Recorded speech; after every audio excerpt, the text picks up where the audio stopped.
Here, live and good to go. Okay, thank you, Annette. All right, I'd like to call this Administration Committee meeting to order. And I would ask Jennifer to please call the roll. Curran, I'm here. Zoom, Miles Thompson. Meeks, Here. President Benchar Township. Volrath, President Coloma Township. and Werfel. President Royalton Township. Mr. Chairman, we have 4 present. Thank you, Jennifer. Next item on the agenda is approval of the minutes of May 13th, 2021. I'll make the motion. I'll support that motion. Okay, thank you. Is there any discussion? Jennifer, would you please call the roll? Curran, Yes. Meeks, Yes. Volrath, Yes. Werfel. Yes. You have 4 yeas. Okay, thank you. Next item on the agenda is road abandonment request. Is that you, Brian? Sure. So I believe that we've got staff from the road department on with us, either Chris Cook or Kevin Stack. Kevin. All right. So Kevin is on the screen, and I'm going to ask Kevin to walk you all through the discussion. Mr. Chair, I did invite Mr. Frank DeFrancisco. He's an attorney who's representing one of the property owners who will be directly impacted by this topic. We've had an active discussion going back and forth with the property owner and Attorney DeFrancisco, so just be aware that they are on the line. And the reason for them in attendance is they're directly impacted by the proposed road abandonment. With that said, Kevin, are you willing to walk the group through what's being proposed? Yeah, so I'll give you a timeline. Last August, we started this process. This is in regards to Oak Lane and Dune Lane, which are over near Shoreham area, right on the edge of Lake Michigan. And over time, the lake has taken a lot of land away from there. One of the roads is completely gone. And right now, Oak Lane, which we're discussing, is in the process of being stabilized by the residents out there, or the resident out there, to maintain access to their property. So they approached us last year about abandoning a section of that road to prevent any, I guess, sightseers, unwanted traffic from going out there where there's an unstable bluff while they're trying to support it.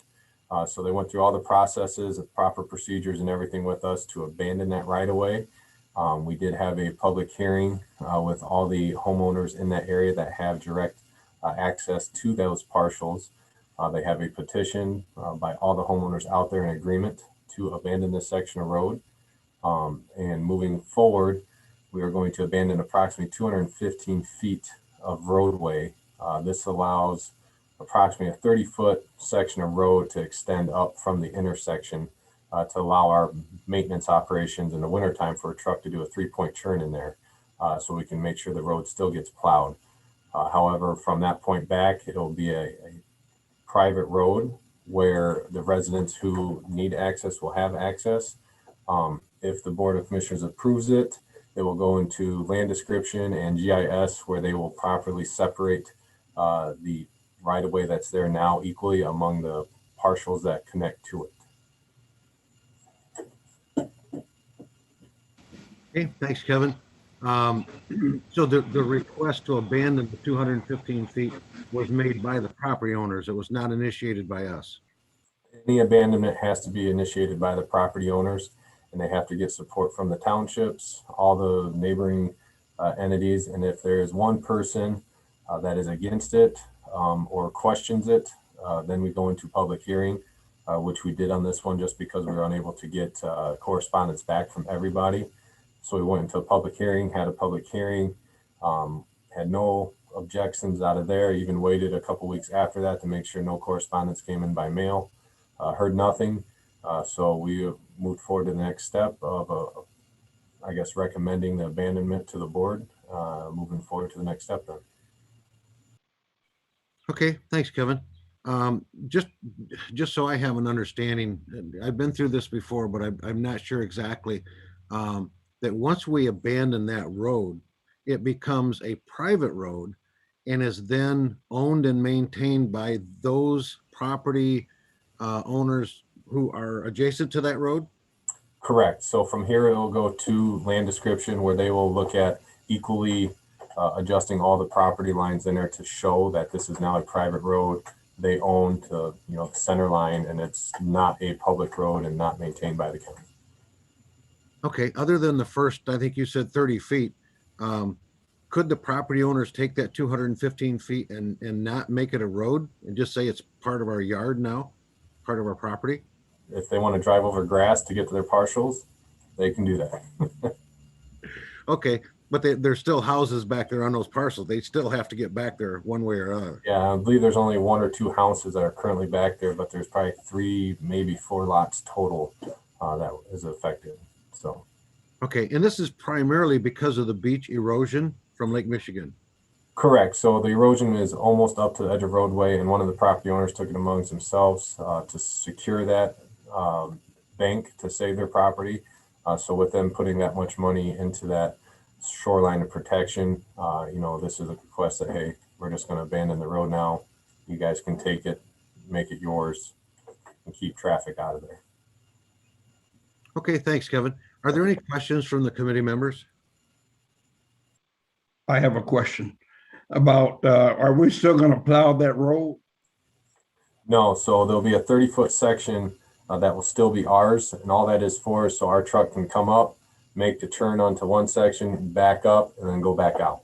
There's not enough room to put a true cul-de-sac Just in there. a So 30 feet, I should say. Okay. That's it. I have no other questions. Okay, any other questions from any of the other committee members? Okay, thank you for being here this morning, Kevin. We will move that resolution forward. Is that on today's agenda, Annette? Yes. Okay, thank you. Thank you. All right, thanks again, Kevin. And I did not hear any objections from the committee members. Everybody's okay with moving that forward?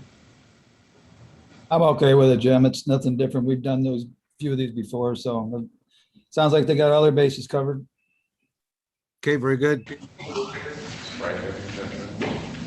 Mr. Chair, Yes, sir. so we do have Frank on the Zoom. If you would allow, I'd love to just give him an opportunity to speak on behalf of his client, just to ensure that the committee is aware of their position. By all means, sure. Go ahead. Hey, Frank, did you have anything for the committee that you wish to address? So he's gonna put it to muted. It looks like he's sitting back. Okay. So Frank, wave your arm if you're wanting to communicate with the committee. We're not getting any audio from you. There you go. How's that? There you go. We can hear you now. All right, so I do represent Erin Lehman. She has basically the sole house that is currently serviced by this road. She spent, tens of thousands of dollars on a revetment along much of that beach to protect this road and her access. The cul-de-sac, the public nature of the road has kind of been an attractive nuisance for people to come down and drive the cul-de-sac. And now the edge of the bluff is very near that road. So I think this is a very good solution. So we can make this road private and discourage folks and other people who have been using that kind of as a looky-loo point, for lack of a better word.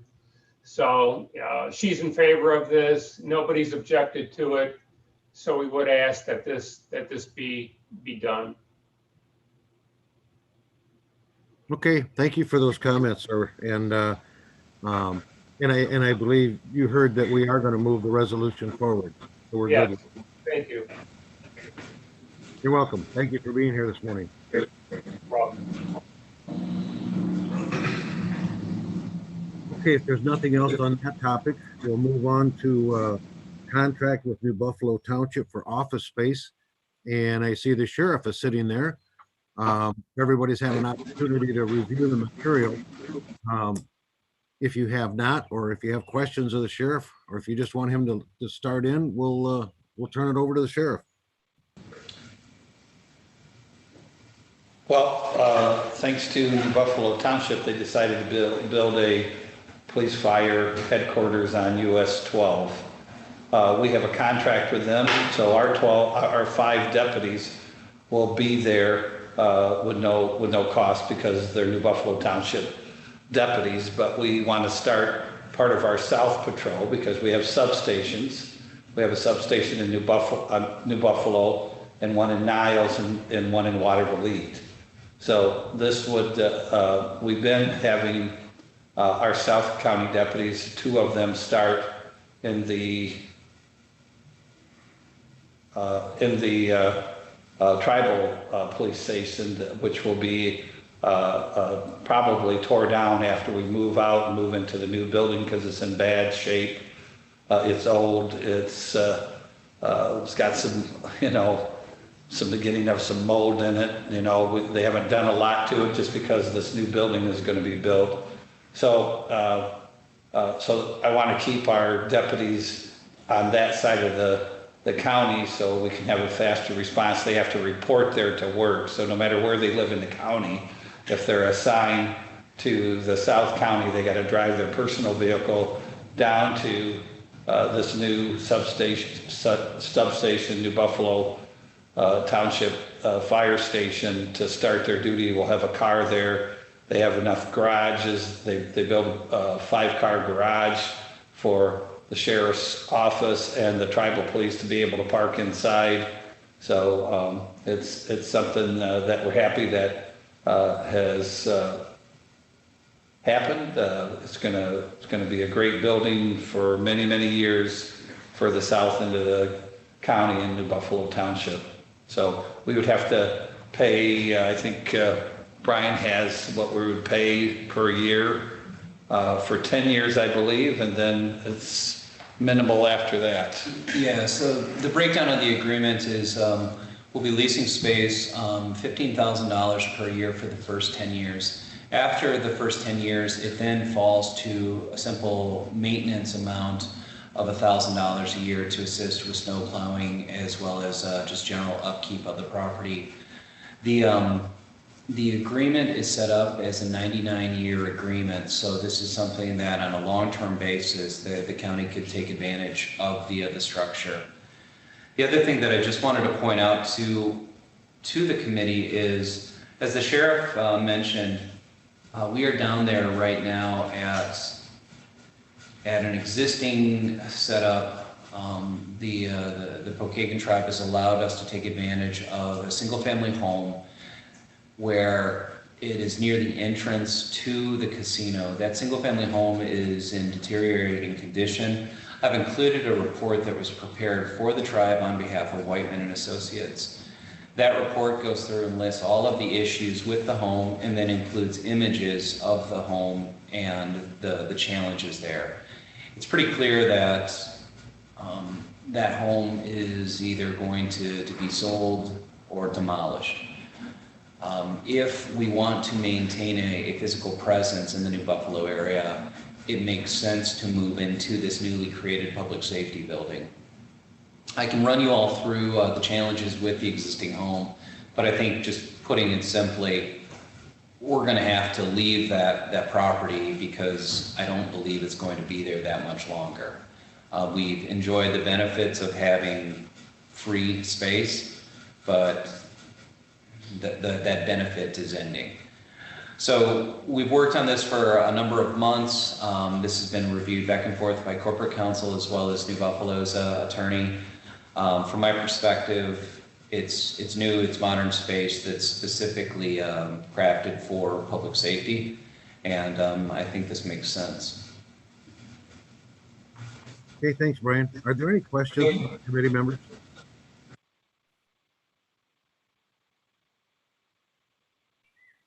Okay, no questions.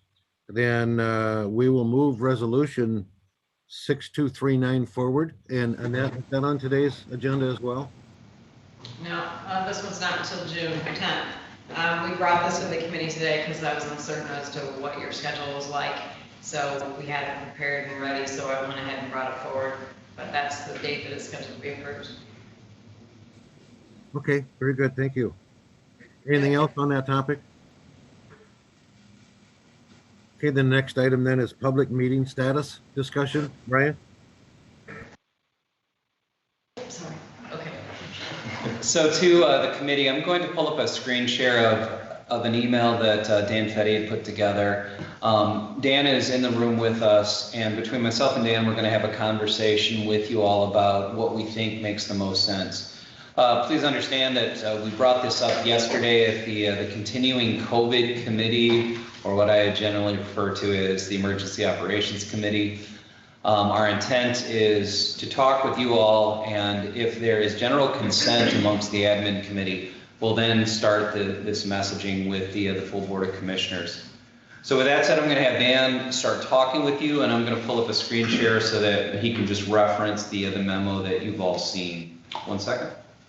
Good morning, everyone. I think, Brian, did you share the email with him prior to this? Okay, Yeah. well, first of all, let me apologize for any misspellings in that email. I was in a hurry to get it out, and I didn't edit it, and I noticed there might have been 2 or 3 words that were misspelled. But the gist of what we're looking at is that on Monday, DHHS and MIOSHA issued new orders. The DHHS orders relate specifically to indoor and outdoor gatherings, and it'll go into effect June 1st. And the MIOSHA orders relate specifically to the mask requirements and social distance requirements for employees within confined facilities or enclosed facilities. So we're dealing, on the one hand, we're dealing with, how do people congregate together? And on the other hand, how do we continue to ensure employee safety in our own facilities, particularly for those employees who have not been vaccinated? The DHHS order basically says that starting June 1st, size limitations on outdoor gatherings are entirely removed. Starting June 1st, size limitations on indoor gatherings are modified to be the greater of either 25 individuals or the proportion of square footage allowed, 50% of the proportion of the allowance of square footage. That would be 30 people per 1,000 square foot. And then you divide, of course, that fraction by the number of square feet of your own room. For our purposes, this room here is about 880 square feet. You do the math, it works out to somewhere around 26.4 people that we can put in this room. So we're using just the standard 25 number as the one to look at. We can have up to 25 people in this room starting June 1st. We still, though, are required to ensure that all unvaccinated individuals are wearing masks. And that means that we have to either check the vaccination status of people coming into this room, post signage, make public notices, basically engage in a form of reasonable due diligence to ensure that unvaccinated individuals are continuing to wear masks when they cannot social distance. And in a room of this size, 25 people are not going to be socially distanced by 6 feet, so the mask requirement will remain. Now, as it relates to our employees, unvaccinated employees are going to still have to wear masks regardless of what we do. So the big question we're facing is twofold. Do we go back to in-person meetings in this room starting June 1st? And do we allow vaccinated individuals who have proof of their vaccination status to remove their masks and avoid the social distancing requirements that we've all been living under? The concern that we have is that with 12 commissioners, multiple staff members coming in and out of this room on a routine basis during full board meetings, we will reach that 25-person maximum pretty quickly, and then we're going to have to exclude members of the public who otherwise would want to attend. That's going to be a tricky business. If we get in here and all of a sudden, between staff and commissioners, we got maybe 18 people, and we got a line of 15 people outside line to get into the room, general public. How are we going to exclude, who gets to be excluded and who gets to be admitted? So regardless of what we do, we're going to have to continue broadcasting these meetings via YouTube and Zoom to comply with the Open Meetings Act. The additional problem that we're going to have as it relates to masking versus unmasking is these rules will require us to maintain records of who's been vaccinated. And that could mean actually, in terms of our employees, demanding that our employees turn over copies of their vaccination cards on an almost daily basis. We think that's going to create significant friction in this building and in the rest of our facilities, particularly in the courthouse, because the court employees are not subject to these new rules. They will continue to have to wear masks regardless of their vaccination status. Within the courthouse, we have a combination of employees under scale rules and a combination of employees under MIOSHA rules. And we're trying to avoid a situation where we're creating two different classes of employees. One who always have to wear masks and one who may wear masks depending on vaccination status. Now, these rules, as I said, will go into effect June 1st, but we also know that the governor has announced that on July 1st, if nothing gets worse, all of these rules are going to be rescinded at once. So the recommendation that we're making to avoid all of these problems, excluding members of the public, having to check vaccination status of members of the public, having to check the vaccination status of our own employees on a routine basis, having to maintain records of this to show that we're compliant with these rules. In order to avoid those complications, our recommendation is between now and July 1st, we do nothing to amend our COVID response plan. We leave it as it is. We require employees to continue social distancing and wearing their masks regardless of vaccination status. And we continue to hold meetings remotely for the 4 weeks of the month of June. We think this is the best way to avoid conflict, to avoid additional administrative burden, and it's also the best way to limit our liability as it relates to workplace safety. Some of the employees aren't going to like it. We've all been living under this status now for 14 or 15 months here in the building, and it's no fun having to wear a mask or be socially distanced from your colleagues. But we think that 4 weeks of additional constraints is a reasonable request for our employees, with the expectation that by July 1st, we're back to normal. We don't have to worry about this stuff anymore. So I know that's a very lengthy explanation, but it's a complicated process because we have multiple different administrative orders kind of overlapping at the same time. So I'm happy to answer any questions, but that's the recommendation we're making. We talked to the EOC group yesterday about it, and I think there was consensus that makes sense to just leave the status quo in place until July 1st, and then we're done with this.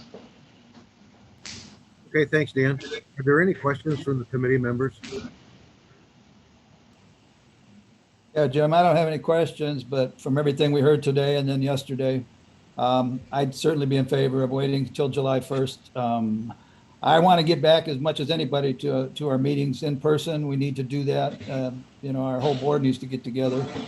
But we don't want to put all that burden on our employees there too, because we got to keep things, even with all our employees, treat everybody equally, and to try and keep track of all that would be a nightmare for some of our employees. So I'd certainly be in favor of waiting. We can wait 4 more weeks, I think, to get back together, and then everybody will be the same at once. Okay, thanks, Dave. Don or Julie, anything else?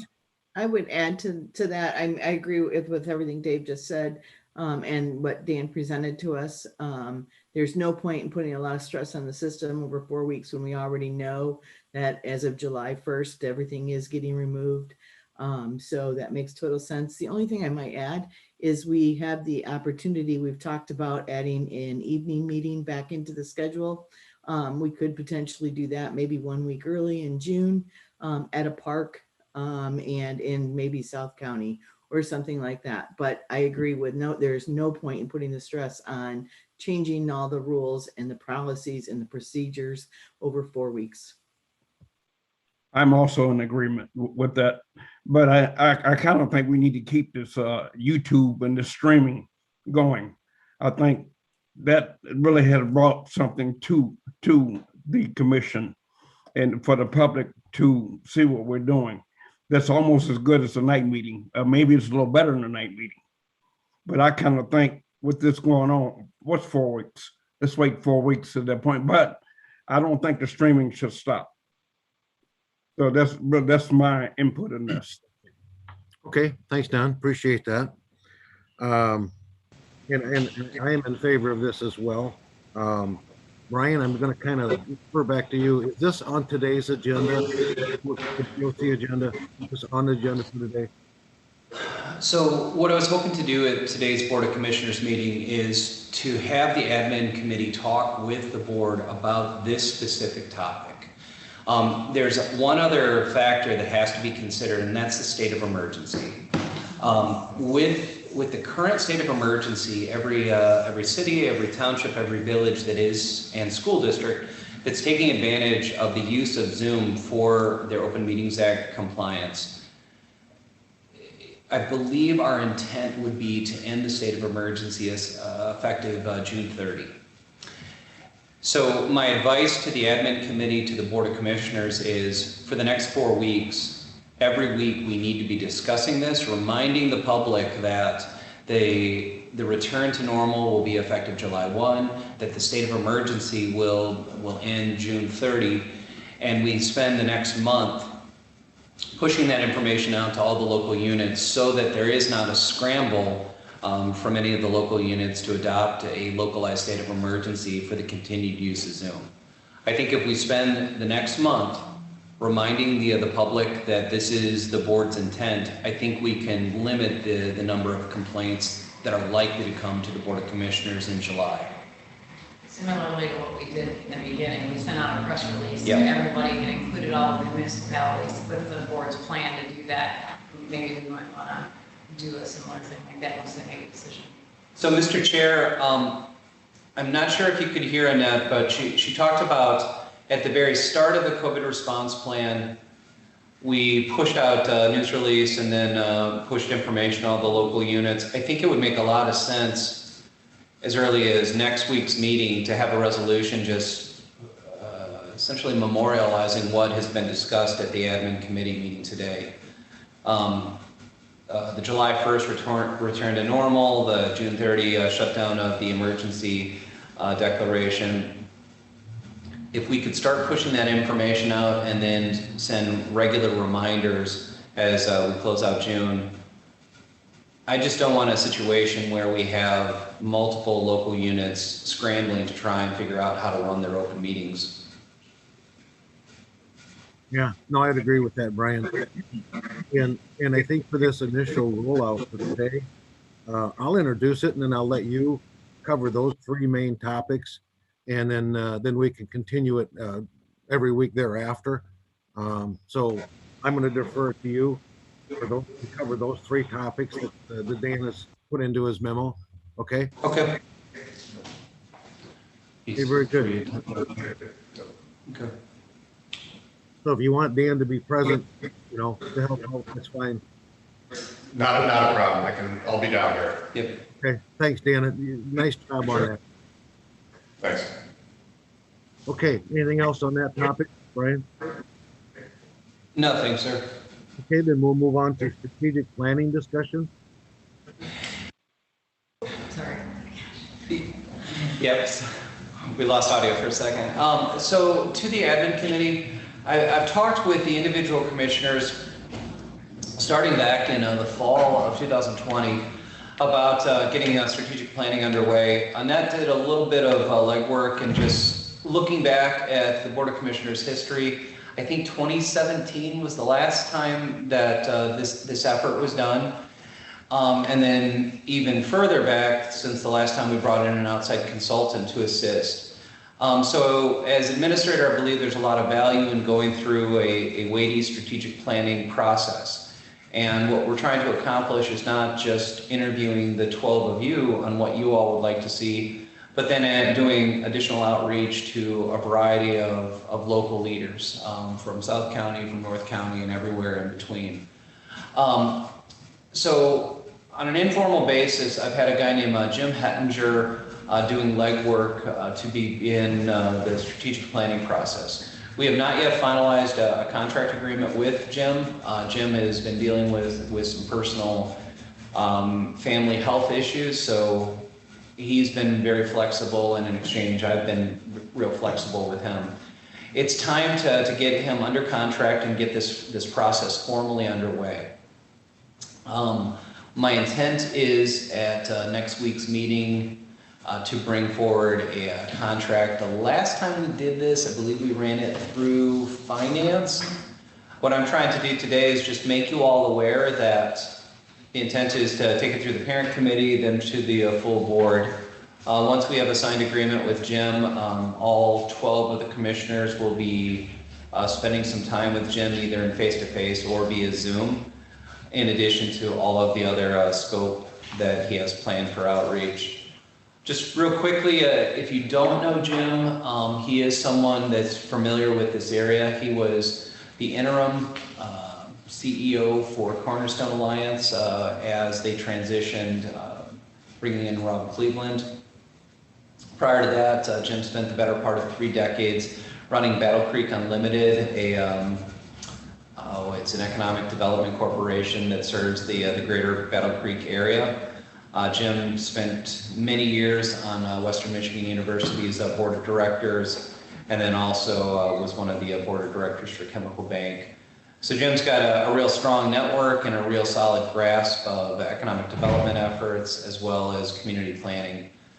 My hope is that as we go through the strategic planning effort, it should help guide the board on your budget process, but with the incoming infusion of federal dollars for the Rescue Act, I feel it's a perfect time to have strategic planning that is asking the question of the local units, how should we best invest those dollars? So that's my pitch for why I want to bring Jim in, and I will happily answer any questions from the group. Hey, any questions from the committee members?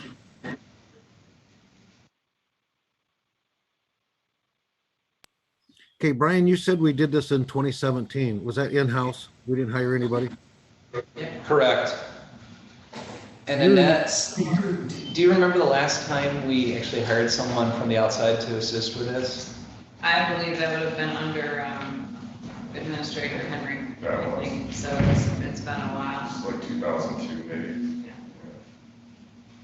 The last time when they did it, it was approved in May of 17, and it listed out then the goals of the commission, and it was done for a 4-year period. So actually, it continued until this year.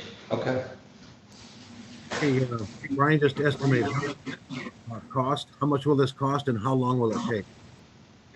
So we've got a contract agreement for $25,000.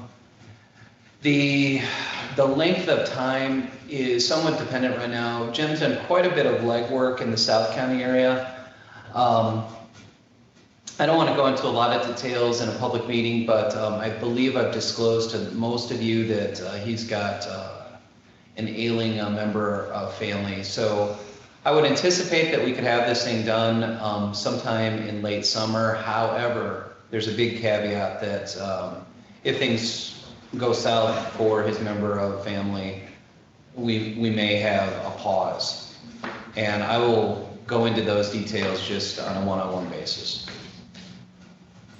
Okay, and then you estimate that this strategic plan will cover a 4-year period?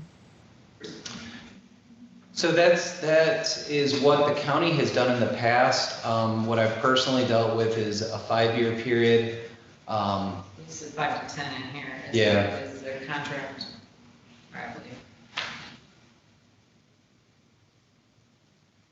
So Annette just pointed out that our contract references a 5 to 10 year period. Do we have a copy of that contract? Have we seen it, Brian? Do we know? They haven't seen it yet. No, so admin is not the parent committee on this, but I'll happily send it out. Okay, yeah, I think that would be helpful. At least have that that basic information. So this is dated for next. Sorry. This is dated for next week to go to finance, and then the full board on the 10th. Okay. And you said in the contract you have a 4 to 10 year period. Is that what you said? 5 to 10 year. Okay, great. Thank you. Okay, from the committee members, are there any objections to this? Can I add something? Just so people are aware, in a strategic plan, as Brian pointed out, 5 to 10 years is pretty typical, I think. But it also includes usually interim updates. So I wouldn't want anybody to expect that, okay, we won't have to do this for another 10 years. Is that correct, Brian?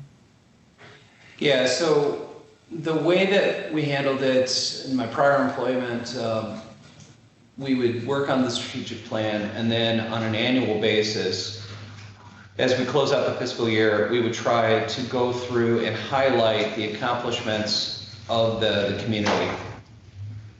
So for the Board of Commissioners, your staff is as flexible as you want us to be. If you want this done on an annual basis, if you want to see how you're progressing on, every other year, that's absolutely fine.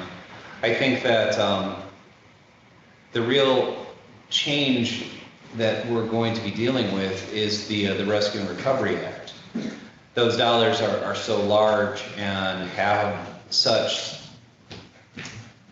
stringent rules on how they're spent. I think that it would make a lot of sense to do more regular updates, because the rescue dollars should align with your strategic plan, and that would be the only reason to have it more than once a year. I slipped you the exhibit. Oh, thanks. That's from the contract, and then Yeah. it talks about the different goals and stuff like that. Okay, are there any other questions of Brian? Committee members?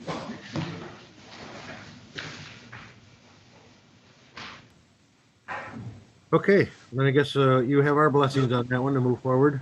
Brian, we're good. Next item is sheriff funds distribution. Jennifer? Yes.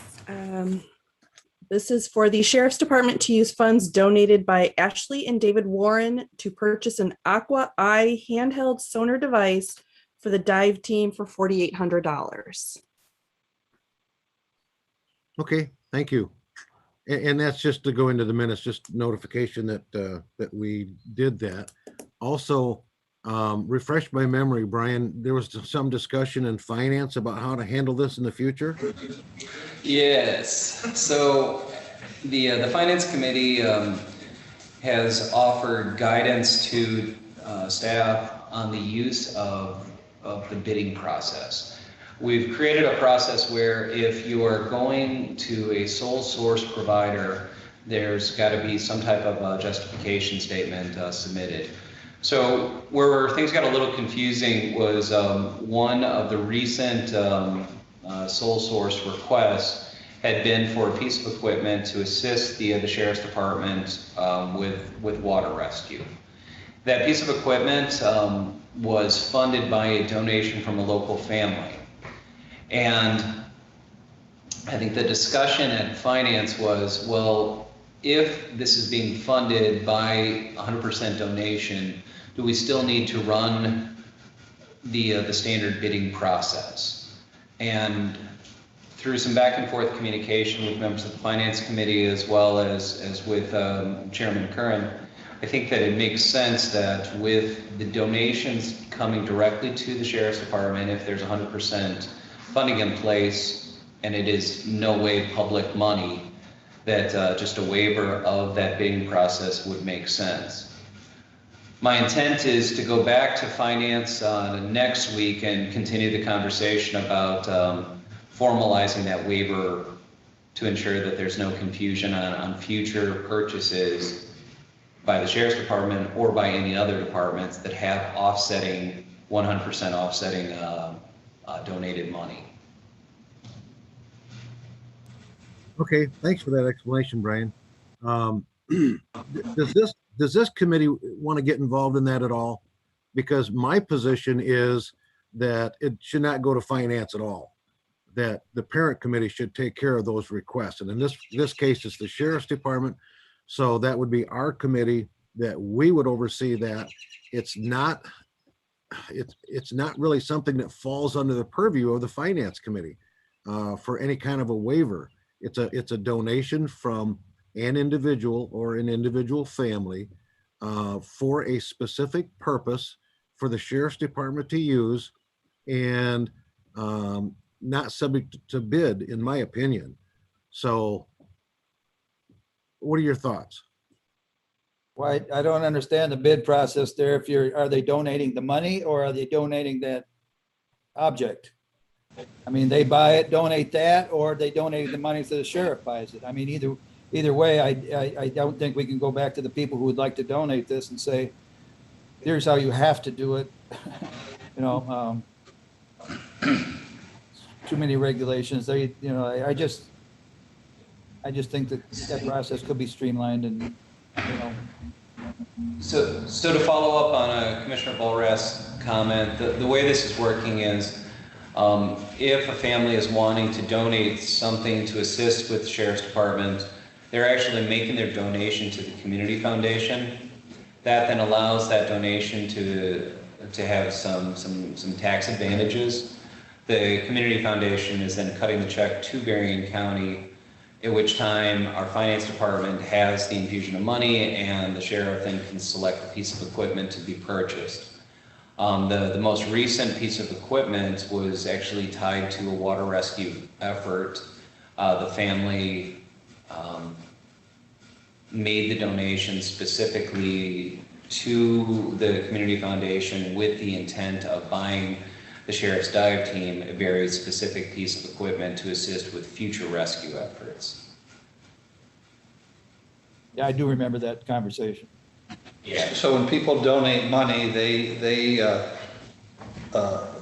most of the time meet with myself or the undersheriff, and we guarantee them that we will buy the piece of equipment that you know, we find out what it costs, so they pay, you know, 100% for it, and this is what this family wanted to do, is specifically buy this piece of equipment in honor of their son who they lost. Well, if I can say something, I kind of think it needs to stay right in this committee. I think we need to act on this. The sheriff reports to our committee, and we don't need to shift this to another committee. We need to act on this as a committee at that point. We don't need to go past us, I don't believe. So I agree with you, Jim. Thank you. Agreed. Okay, then Brian, I think the message would go back to finance for them to, whatever policy they wrote, is to put something into that policy that would identify with what the sheriff or what this committee just requested. That makes sense? It does. Jennifer, as you work on the minutes, can you try to summarize the spirit of this conversation? I'll be using those minutes to help communicate the issue to the Finance Committee. And Jim, you'd probably be getting something. I just got a donation to go to the Berrien Community Foundation for $12,000 for the motorcycles. I get that every year. And you approve it as the lease for the motorcycles. So, Yeah, it's a little different because we're meeting via Zoom as to why we're doing it this way, because normally that would come to us in our committee meeting and we would acknowledge it at that time. and we set this up many years ago, back in 01, 02. So this form was to go to the administrative committee, because as I got donated funds, we wanted it to go to the chair to make sure what we're buying, is there going to be a legacy cost for the county, or is it going to be a piece of equipment that will assist us? So that's why when we get to donated money, that you know, we decided that the sheriff would have a, you know, talk to the admin committee to make sure that, you know, if I buy this a piece of equipment, that you guys would know that we're gonna have to get a service contract that costs $5,000 a year, and that would have to come out of county money. But most of the money that we get, there's none of that, you know, to buy small, like radars and other things that we bought with donated money. There's not those service contracts. We just wanted to have some checks and balances, that this money's coming in and it's being spent for what the people are donating it for. We keep a ledger at our department, and so does the Berrien Foundation keep a ledger, so that if anybody donates the money to us, we can show them that we bought what they donated for. Okay, thanks for that explanation, Paul. And just so the committee is aware that in the interim, because we've been meeting via Zoom, is that Sherry Vance or someone from the Sheriff's Department will send me that request, that distribution form. And it's signed by the sheriff. It has all the information on it. Then I sign it, and then I send it to Jennifer, so that it's a reminder for her to make sure that she brings that to my attention so it gets into the minutes, because we're meeting via Zoom. If we weren't meeting via Zoom, we would have the document in front of us, we would all look at it, we would approve it, and it would be in the minutes. So I guess that's one of the reasons why we're doing that today, and I think it's working out just fine. So that'll be in the minutes then of accepting the funds and purchasing the Aqua Eye. Any other discussion on that topic? Okay, thanks, Paul, for being here. Brian or Annette, anything else on the agenda? Public comments is next. Okay, do you have any? I do.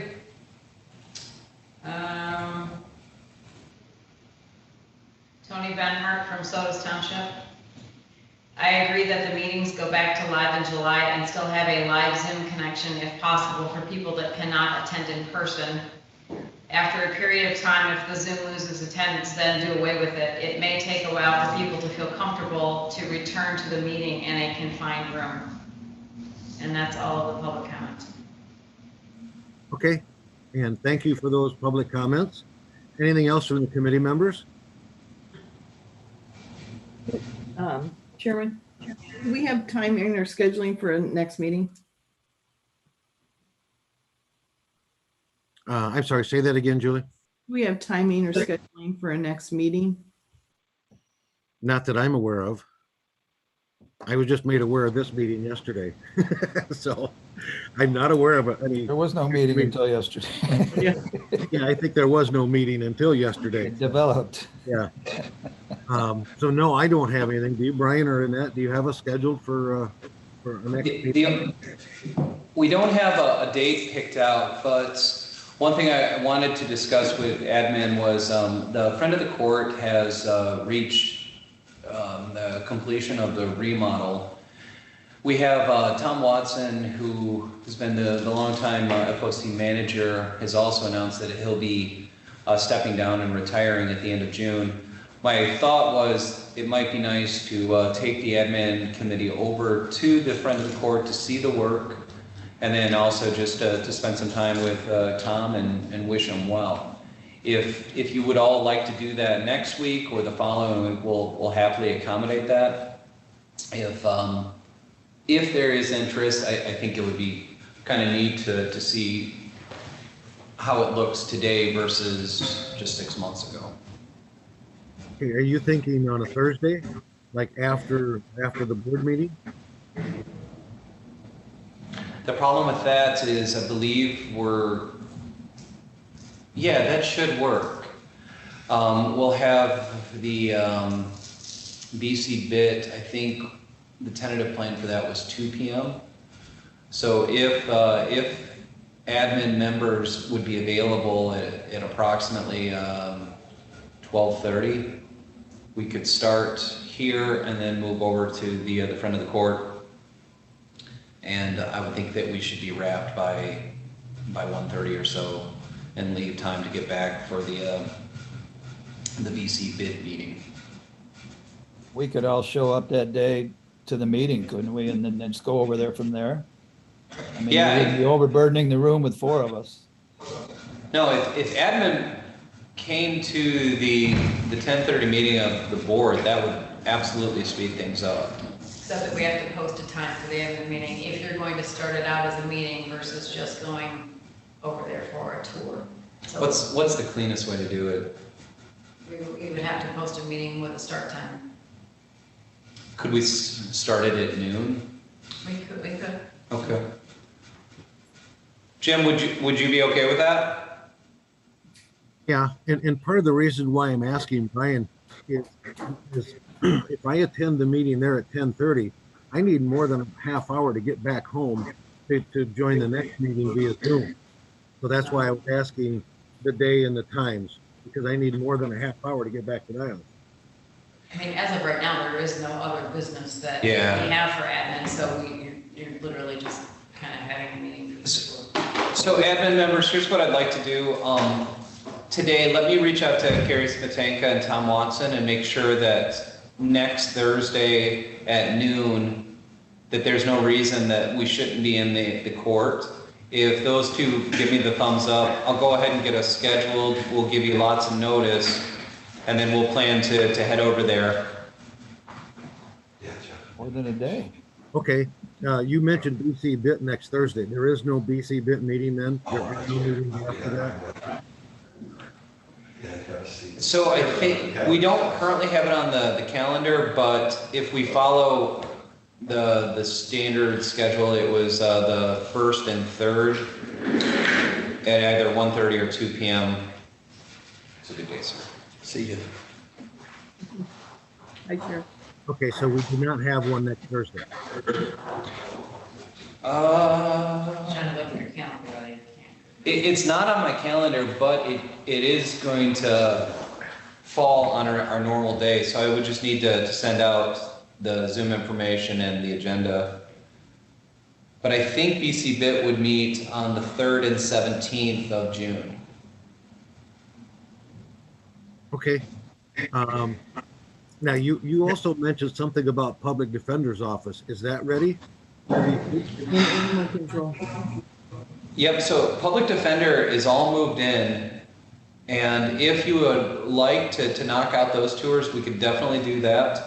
And then I communicated with Commissioner Werfel about if there's a desire to go over and see animal control and just reconnect with Tiffany and her staff, we can make that happen as well. Okay, what's the pleasure of the committee? And I'm thinking right now, friend of the court and public defenders, at least get those two out of the way. Whatever the committee decide, I'm okay with. Sounds good. And with limited time with BC Bit that afternoon, those two are at least close together. And then maybe we schedule animal control for, 2 weeks later or something when we bring in another admin. This room is getting work done next Thursday. But we could do it at the county conference center. I'm okay with it, Jim. So Jim, Annette just threw a monkey wrench at us. I forgot. So next week, we have the IT upgrades occurring in this conference room. So we can still meet in person with admin. We would just either spread out in the conference rooms at this building, or we could go over to Napier to the county conference room there. If you all are comfortable, I think the cleanest way to do it would be to meet here, because that would get you very close to the court and just speed things up. Okay, yeah, we'll just meet in person next Thursday in the admin boardroom. We'll have some logistics to keep you all spread out. We'll probably have to use the upstairs and downstairs conference rooms, but we'll figure out a way to make it work. Okay, so we'll plan on that. Next Thursday, friend of the court and public defender, correct? Yes. Okay, sounds good. Anything else? No. Anything from the committee members? Okay, nothing else. The meeting's adjourned. We'll see you in about 20 minutes. Thank you all.